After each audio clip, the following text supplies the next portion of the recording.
ಮಿತ್ರರೇ, ಕೌತುಕ ಚರಿತ್ರೆಯ ಮತ್ತೊಂದು ಸ್ವಾರಸ್ಯಕರ ವಿಡಿಯೋಗೆ ತಮಗೆಲ್ಲರಿಗೂ ಪ್ರೀತಿಯ ಸ್ವಾಗತ. ಮಿತ್ರರೇ, ಅಸ್ಸಾಂನ ಗುವಾಹಟಿಯಲ್ಲಿರುವ ಒಂದು ಬೆಟ್ಟದ ಮೇಲೆ ಸಾವಿರಾರು ವರ್ಷಗಳಿಂದ ಒಂದು ದೇವಾಲಯ ಭಕ್ತರನ್ನು ಮಾತ್ರವಲ್ಲ, ಇತಿಹಾಸಕಾರರು ಮತ್ತು ಸಂಶೋಧಕರನ್ನು ಆಶ್ಚರ್ಯಕ್ಕೆ ಒಳಪಡಿಸುತ್ತಿದೆ. ಇದು ಸಾಮಾನ್ಯ ದೇವಾಲಯವಲ್ಲ. ಇಲ್ಲಿ ದೇವಿಯ ಯಾವುದೇ ಮೂರ್ತಿಗಳಿಲ್ಲ. ಬದಲಾಗಿ ಒಂದು ನೈಸರ್ಗಿಕ ಯೋನಿಯ ಶಿಲಾರೂಪವನ್ನು ದೇವಿಯ ಶಕ್ತಿಯ ಪ್ರತೀಕವಾಗಿ ಪೂಜಿಸಲಾಗುತ್ತದೆ. 51 ಶಕ್ತಿಪೀಠಗಳಲ್ಲಿ ಒಂದಾಗಿರುವ ಈ ಕಾಮಾಖ್ಯ ದೇವಾಲಯ ಅತ್ಯಂತ ಕುತೂಹಲಕಾರಿ ಸಂಗತಿ ಎಂದರೆ, ಪ್ರತಿ ವರ್ಷ ಕೆಲವು ದಿನಗಳ ಕಾಲ ದೇವಿಯು ಋತುಸ್ರಾವಕ್ಕೆ ಒಳಗಾಗುತ್ತಾಳೆ ಎಂಬ ನಂಬಿಕೆ ಇದೆ. ಈ ದೇವಾಲಯದ ಇನ್ನಷ್ಟು ನಿಗೂಢ ರಹಸ್ಯಗಳು ಹಾಗೂ ಈ ದೇವಾಲಯದ ಇತಿಹಾಸ ಹಾಗೂ ಆಚರಣೆ, ಇದನ್ನೆಲ್ಲ ಇಂದಿನ ಈ ವಿಡಿಯೋದಲ್ಲಿ ತಿಳಿಯುತ್ತಾ ಹೋಗೋಣ. ಬನ್ನಿ ಮಿತ್ರರೇ, ನೀವಿನ್ನು ನಮ್ಮ ಚಾನಲ್ಗೆ ಸಬ್ಸ್ಕ್ರೈಬ್ ಆಗಿಲ್ಲ ಅಂದರೆ ದಯವಿಟ್ಟು ಸಬ್ಸ್ಕ್ರೈಬ್ ಮಾಡ್ಕೊಳ್ಳಿ. ಹಾಗೆ ಬೆಲ್ ಐಕಾನ್ ಕ್ಲಿಕ್ ಮಾಡೋದನ್ನ ಮರಿಬೇಡಿ.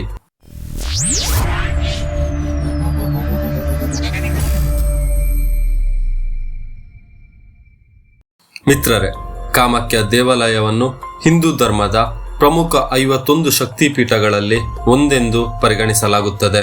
ಈ ದೇವಸ್ಥಾನದ ಹಿನ್ನೆಲೆ ನೋಡುವುದಾದರೆ, ಶಿವನ ಪತ್ನಿಯಾದಂತಹ ಸತಿಯು ತನ್ನ ತಂದೆ ದಕ್ಷನ ಯಜ್ಞನ ಸಮಯದಲ್ಲಿ ಶಿವನಿಗೆ ಆದಂತಹ ಅವಮಾನದಿಂದ ಮನನೊಂದು ಅಗ್ನಿಕುಂಡಕ್ಕೆ ಹಾರಿ ತನ್ನ ಪ್ರಾಣವನ್ನೇ ತ್ಯಾಗ ಮಾಡುತ್ತಾರೆ. ಇದನ್ನು ಕಂಡ ಶಿವನು ಸತಿಯ ಮೃತದೇಹವನ್ನು ಎತ್ತಿಕೊಂಡು ರುದ್ರ ತಾಂಡವವನ್ನೇ ಆಡುತ್ತಾನೆ.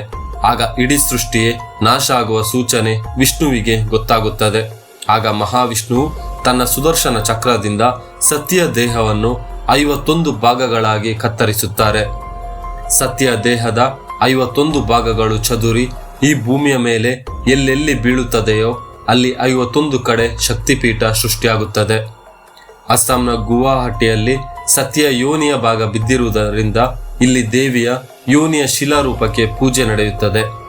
ಇಲ್ಲಿ ಭೂಮಿ ಒಳಗಿನ ಒಂದು ನೈಸರ್ಗಿಕ ಯೋನಿಯ ಶಿಲಾರೂಪವಿದ್ದು, ಅದರ ಮಧ್ಯಭಾಗದಲ್ಲಿ ಸದಾ ನೀರು ಹರಿಯುವ ಒಂದು ಸಣ್ಣ ನೈಸರ್ಗಿಕ ಬುಗ್ಗೆ ಇದೆ. ಅದನ್ನೇ ದೇವಿಯ ಪವಿತ್ರ ಸ್ವರೂಪವಾಗಿ ಭಕ್ತರು ನಂಬುತ್ತಾರೆ.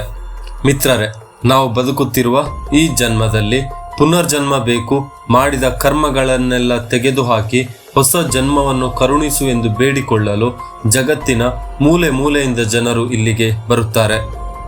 51 ಶಕ್ತಿಪೀಠಗಳಲ್ಲಿ ಕಾಮಾಖ್ಯ ದೇವಾಲಯವು ಯಾಕೆ ಪ್ರಸಿದ್ಧಿ ಎಂದರೆ, ಭೂಮಿ ಮೇಲಿನ ಎಲ್ಲ ಜೀವರಾಶಿಗಳು ಆ ಯೋನಿಯ ಮುಖಾಂತರವೇ ಜನ್ಮ ಪಡೆದಿದೆ. ಇದಕ್ಕಾಗಿ ಕಾಮಾಖ್ಯ ದೇವಾಲಯವು ಪ್ರಸಿದ್ಧಿಯನ್ನು ಪಡೆದಿದೆ. ಹಾಗೂ ಈ ಕ್ಷೇತ್ರವನ್ನು ಪುರಾತನ ಕಾಲದಲ್ಲಿ ಜ್ಯೋತಿಷ್ಯಪುರ ಎಂದು ಕರೆಯಲಾಗುತ್ತಿತ್ತು.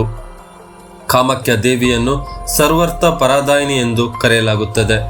ದೇವಿಯು ಭಕ್ತರ ಇಷ್ಟಾರ್ಥಗಳನ್ನು ನಿಜ ಮಾಡ್ತಾರೆ ಹಾಗೂ ತಾಂತ್ರಿಕ ಸಾಧಕರಿಗೆ ಸಿದ್ಧಿಯ ದೇವಿ ಎಂದು ಜನರು ನಂಬುತ್ತಾರೆ.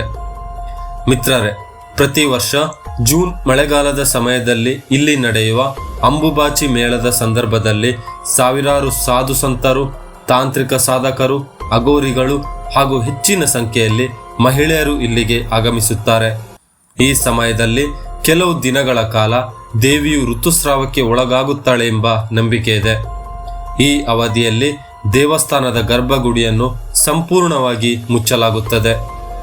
4 ದಿನಗಳ ನಂತರ ದೇವಾಲಯವನ್ನು ತೆರೆದು ವಿಶೇಷ ರೀತಿಯಲ್ಲಿ ಸ್ವಚ್ಛ ಮಾಡಲಾಗುತ್ತದೆ.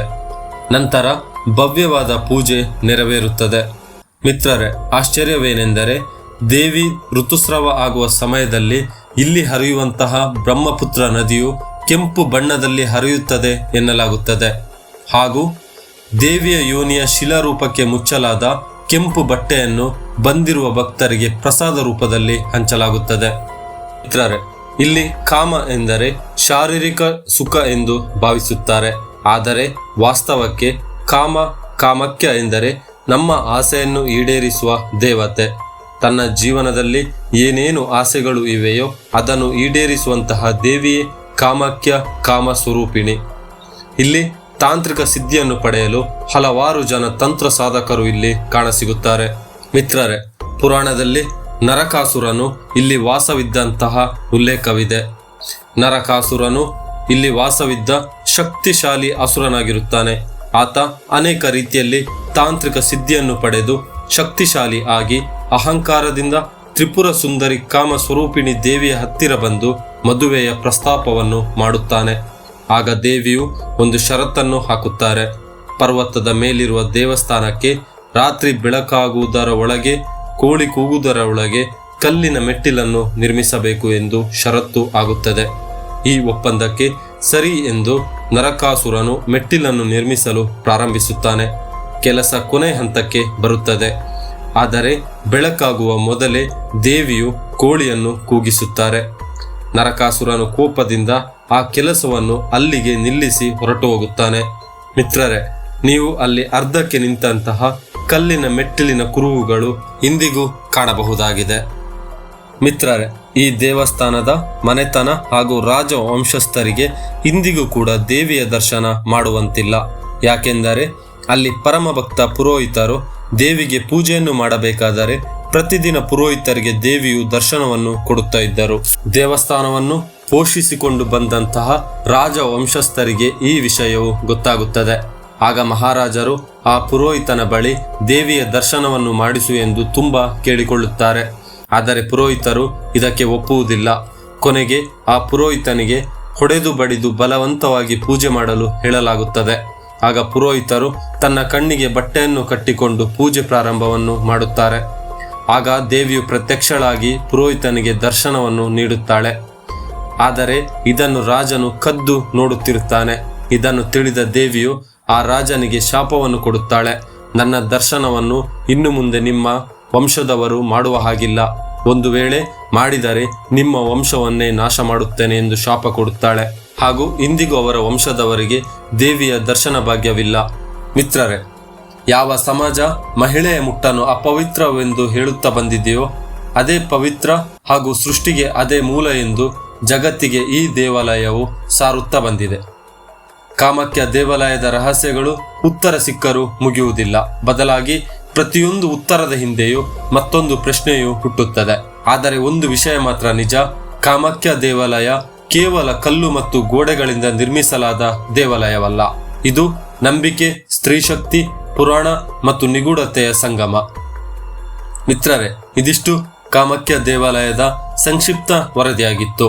ಇಂತಹ ಇನ್ನಷ್ಟು ಕುತೂಹಲಕಾರಿ ಇತಿಹಾಸ ಮತ್ತು ರಹಸ್ಯಗಳಿಗಾಗಿ ಕೌತುಕ ಚರಿತ್ರೆಯನ್ನು ಸಬ್ಸ್ಕ್ರೈಬ್ ಮಾಡಿ ಅಂತ ಹೇಳ್ತಾ ಮುಂದಿನ ವಿಡಿಯೋದಲ್ಲಿ ಮತ್ತೊಂದು ಕೌತುಕವನ್ನು ಹಿಡ್ಕೊಂಡು ನಿಮ್ಮ ಮುಂದೆ ಬರ್ತೀನಿ. ಅಲ್ಲಿವರೆಗೂ ನಮಸ್ಕಾರ.